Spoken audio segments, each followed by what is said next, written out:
আমার তো পায়ের তলায় চাকা আছে আপনারা জানেনই।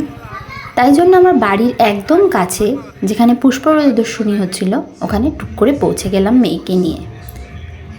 আর হ্যাঁ, আমার এই নতুন ব্লগে আপনাদের অনেক অনেক স্বাগত। তো দেখতেই পাচ্ছেন যখন আমি ঢুকছি এখান দিয়ে এত সুন্দর সুন্দর পাতাবাহার গাছ, সত্যি গাছ দেখতে এসেছি না ফুল দেখতে এসেছি আমি গুলিয়ে ফেলছিলাম।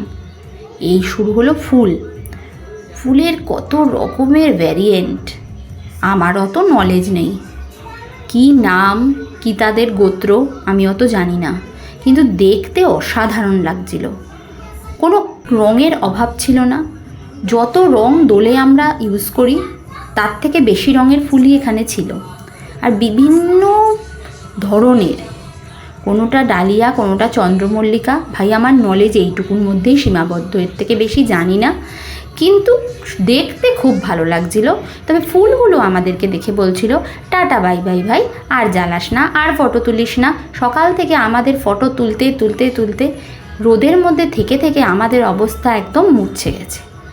কাজেই আর ফুলের দিকে না তাকিয়ে দেখতে লাগলাম সাংস্কৃতিক অনুষ্ঠান। এবার এদিকে দেখুন চলে এসছে ফলের জায়গা, ফল সবজি একটার থেকে একটা সুন্দর।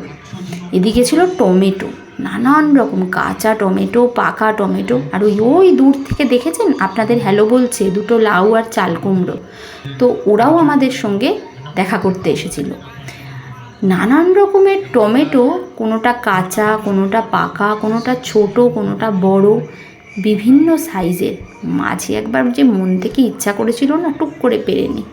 বাইরে ছিল নানান রকম স্টল, এইসব স্টলগুলোতে বসেছিল বিভিন্ন ধরনের জিনিস, যেরকম কোনোটাতে ছিল কুর্তি, কোনোটাতে ছিল জুয়েলারি, কোনোটাতে ছিল মুখশুদ্ধি, এরকম নানান জিনিস। এই দিদি তো বিক্রি করছিল নানান রকমের কুর্তি, আর কুর্তির কাজগুলো অসাধারণ। এখানে বিক্রি হচ্ছিল বিভিন্ন ধরনের সুন্দর সুন্দর ব্যাঙ্গেলস, মেয়েরা চোখ ফেরাতে পারে এসব ব্যাঙ্গেলস থেকে।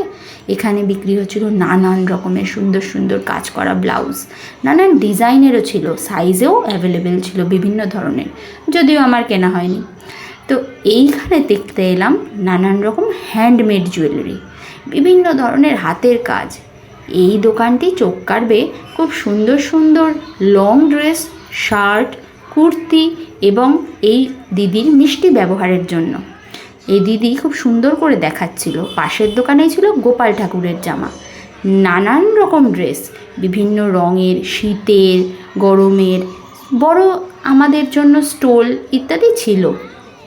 এই দোকানে ছিল খুব কম দামের মধ্যে ইয়াররিং, 30 টাকা 40 টাকার মধ্যে এই দিদি হ্যান্ডমেড ইয়াররিংগুলোকে নিজে কাস্টমাইজ করে বিক্রি করছিল।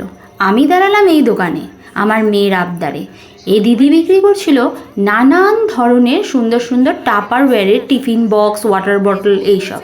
আর মেয়ে নিয়ে নিয়েছে একটা ইরেজার, ওর পছন্দ হয়েছে মারমেড দেখে, এটা হচ্ছে মারমেড ইরেজার।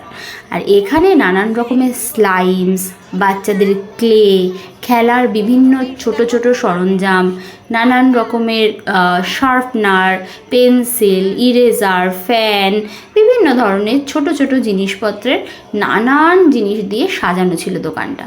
পাশের দোকানটা দেখে আর চোখ ফেরাতে পারিনি।